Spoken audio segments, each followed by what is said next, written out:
Kembali di Anyus Pagi pemirsa, pelaku pembunuhan anak kandung di Depok, Jawa Barat mengaku menghabisi anaknya lantaran kesal karena berselisih dengan istri.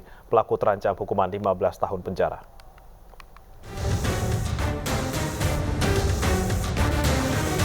Pelaku pembunuhan anak kandung di Depok, Jawa Barat, Rizky Noviandi Ahmad mengatakan sebelum melukai anak kandungnya hingga tewas, sempat terjadi perselisihan antara ia dan istri. Pertengkaran dipicu karena pelaku kesal setelah diprotes istrinya lantaran sering pulang pagi. Sebelum kejadian, pelaku sempat sholat subuh di masjid yang tidak jauh dari rumahnya. Namun saat ia kembali, amarah pelaku semakin memuncak, terlebih saat ia melihat istri dan putrinya bersiap meninggalkan rumah. Selain itu, pelaku mengaku kesal karena merasa tidak dihargai istri. Awalnya cekcok sama istri pas dia mau pulang ke rumah kan saya tanya anak saya saya tanya dia namanya kan Keke dengar ayah mau bicara kita dihiraukan gitu dia cuek juga malah buang muka gitu. Terus? Terus bunuh itu muncak saya busi barang-barang semua kan dia sudah dikemas. Polisi menyebut pada malam hari sebelum pembunuhan, pelaku juga sempat mengonsumsi narkoba jenis sabu bersama rekan-rekannya yang lain. Keluar dari rumah karena sudah ada cekcok mulut dan minta cerai segala itu. Sebelumnya sudah pernah dilakukan KDRT belum Pak terhadap para korban? Sebelum kejadian ini? Hanya cekcok mulut. Pak, dalam pulang pagi itu dalam kondisi mabuk? Sebelum pulang ke rumah yang bersangkutan ada kumpul dengan teman-temannya. Yang bersangkutan sempat menggunakan sabu. Artinya selama pulang pagi itu dia kondisinya mabuk gitu terus? Ya, bukan mabuk, menggunakan sabu. Rizky Noviandi membunuh putrinya sendiri dan membacok istrinya hingga kritis. Ia kini terancam hukuman 15 tahun penjara. Dari Depok, Jawa Barat, Iyung Rizky, iNews melaporkan. Asisten rumah tangga yang menjadi korban penganiayaan oleh majikannya di Bandung, Jawa Barat pulang ke kampung halamannya. Isak tangis keluarga dan kerabat sambut kedatangan Rohimah.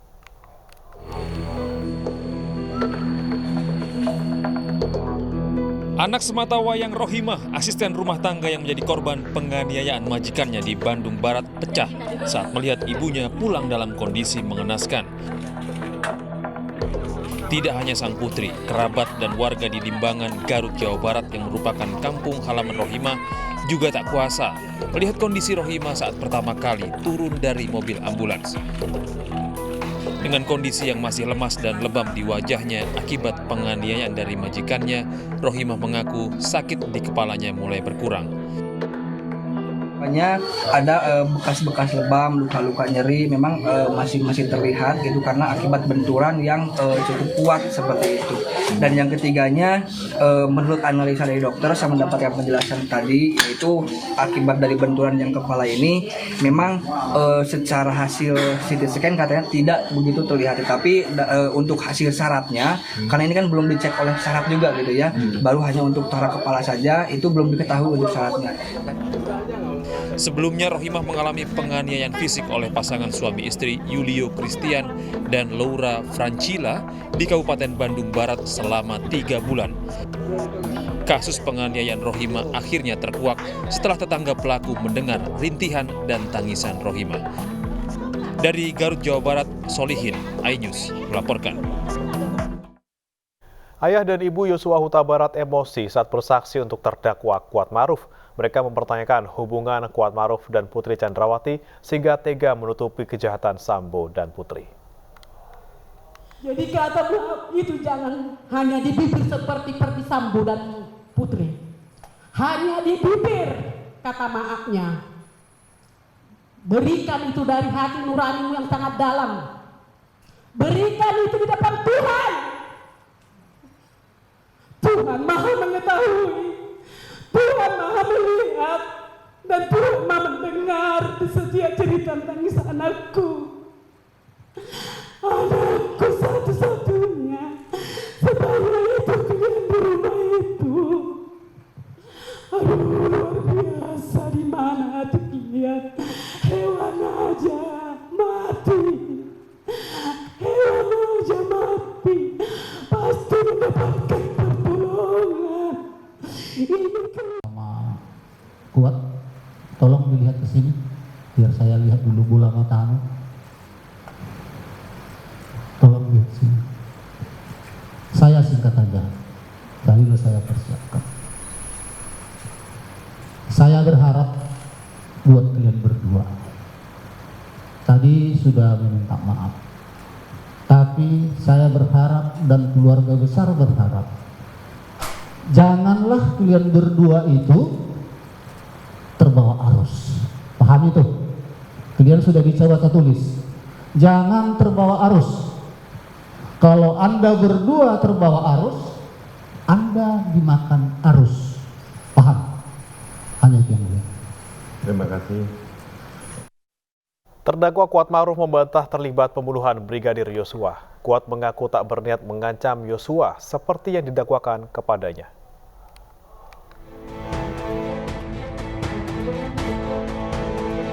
Dengan suara bergetar, Kuatmaruf menyampaikan duka cita atas meninggalnya Brigadir Yosua Huta Barat kepada kedua orang tuanya yang hadir di sidang hari ini. Kuat juga berdoa agar Yosua diterima di sisi Tuhan serta keluarga diberi ketabahan dan kesabaran. Kuat membantah terlibat pembunuhan Brigadir Yosua. Ia menyerahkan kasus ini ke pengadilan. Kuat yakin pengadilan akan membuat keputusan yang adil.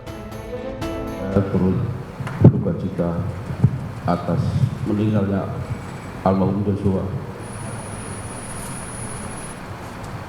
Dan semoga almarhum Yosua diterima di sisi Tuhan Yang Maha Esa serta keluarga besar diberi ketabahan dan kesabaran. Dan saya berharap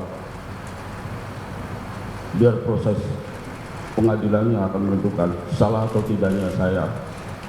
Karena demi Allah, saya tidak ada niat apa seperti yang didakwakan kepada saya.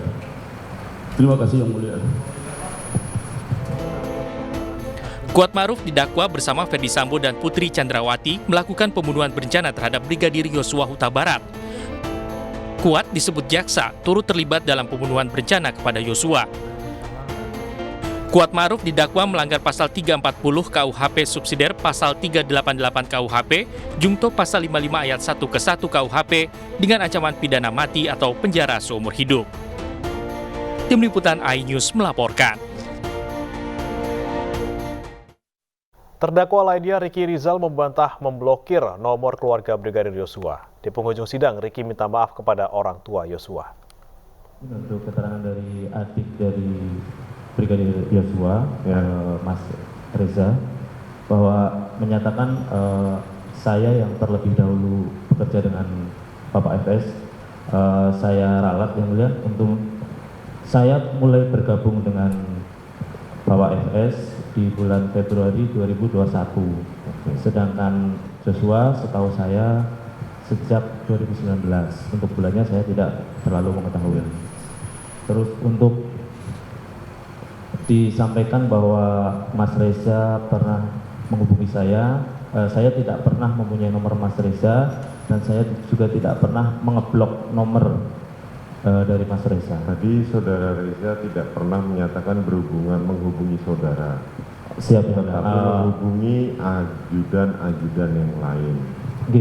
Termasuk karena kami termasuk ajudan yang mulia, mohon izin yang mulia. Ya, waktu itu emang saya nggak punya nomornya Bang Ricky yang mulia. Cuman saya pernah minta nomor Bang Ricky sama namanya ada Dedi. Cuman saat saya minta nama Bang Ricky, saya hubungin itu tidak bisa masuk telepon saya dan chat saya tidak masuk juga. Oke.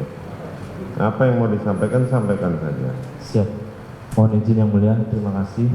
Dalam kesempatan ini saya bisa bertemu langsung dengan keluarga besar almarhum Brigadir Yosua. Saya ingin menyampaikan turut berduka cita yang sedalam-dalamnya atas meninggalnya rekan saya Brigadir Nofriansah Yosua Huta Barat. Semoga almarhum diterima di sisi Tuhan Yang Maha Esa serta keluarga diberikan kekuatan dan kesabaran. Saya juga berharap kepada Ibu Rosti Simanjuntak, Bapak Samuel Huta Barat serta keluarga besar almarhum Yosua untuk dapat memberikan maaf kepada saya atas kebodohan dan ketidaktahuan saya pada saat terjadi situasi saat itu. Terima kasih yang mulia.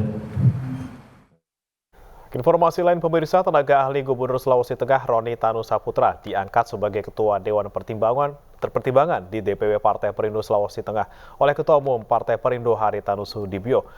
Roni Tanu Saputra siap memenangkan Partai Perindo pada pemilu 2024 mendatang dengan menggerakkan organisasi relawan Merah Putih.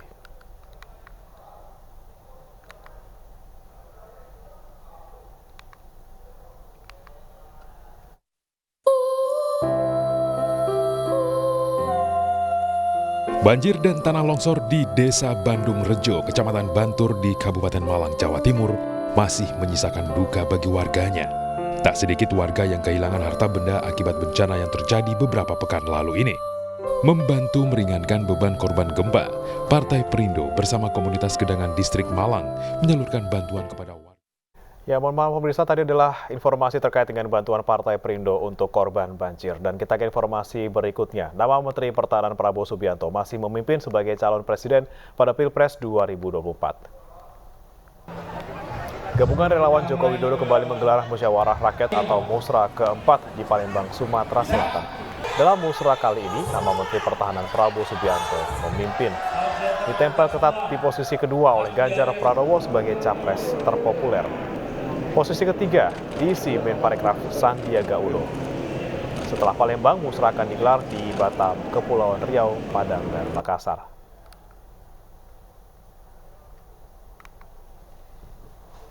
Sampai di atas 50% musra, 3 nama ini bertahan, dan besar kemungkinan mereka akan masuk di 3 besar akhir musra, di puncak musra. Kan dapat hitung, persentase di setiap provinsi kelihatan. Ada beberapa nama Pak Dudung di Jawa Barat akan muncul. Ada nama itu muncul Pak Erlangga. Artinya terus bertahan, ya artinya di ujung terakhir kita itu persentasenya, votersnya berapa, itu yang menjadi hasil akhir. Dan kita akan bacakan 5 besar. Jelang pemilihan Presiden 2024, komunitas sopir truk dan komunitas warteg di Jakarta memberikan dukungannya kepada Ganjar Pranowo. Selain deklarasi, pendukung Ganjar juga menggelar aksi sosial membagikan ratusan paket sembako. Terima kasih. Deklarasi dukungan kepada Ganjar Pranowo di Pilpres 2024 datang dari komunitas sopir truk DKI Jakarta. Salah satu program Ganjar yang memperhatikan nasib sopir truk yakni pembentukan unit koperasi yang meningkatkan kesejahteraan mereka.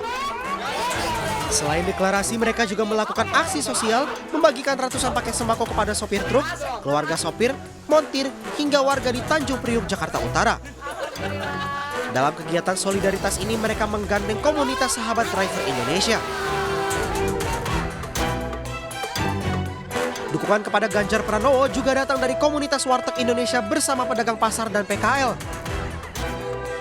Mereka menilai program Ganjar yakni kredit lapak dan lapak Ganjar terbukti membawa kemajuan untuk masyarakat di Jawa Tengah, khususnya PKL dan pedagang pasar. Mereka berharap program itu bisa diterapkan dalam skala nasional. Selain deklarasi, 200 paket sembako diberikan kepada para pedagang pasar dan PKL di Pasar Cipinang, Jakarta. Dari Jakarta, Korps Lalu Lintas Polri terus mempersiapkan pengamanan jelang perhelatan konferensi tingkat tinggi G20 di Bali. Lebih dari 200 personel BKO Pas Pampres yang akan mengawal tamu VVIP selama pelaksanaan kegiatan KTT G20 diberikan sejumlah pelatihan.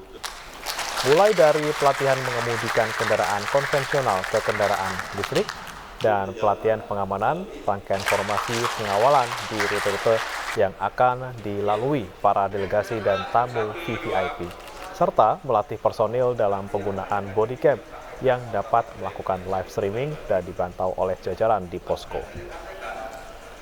Dirgakum Korlantas Polri Brigjen Aan Suhanan meminta seluruh personil akan melakukan tindakan dengan mengedepankan sifat humanis. Ya, harapannya dengan pelatihan ini anggota lebih memahami akan tugasnya, kemudian anggota menjadi mahir, ya, menjadi terampil dan itu dengan attitude yang betul-betul sesuai dengan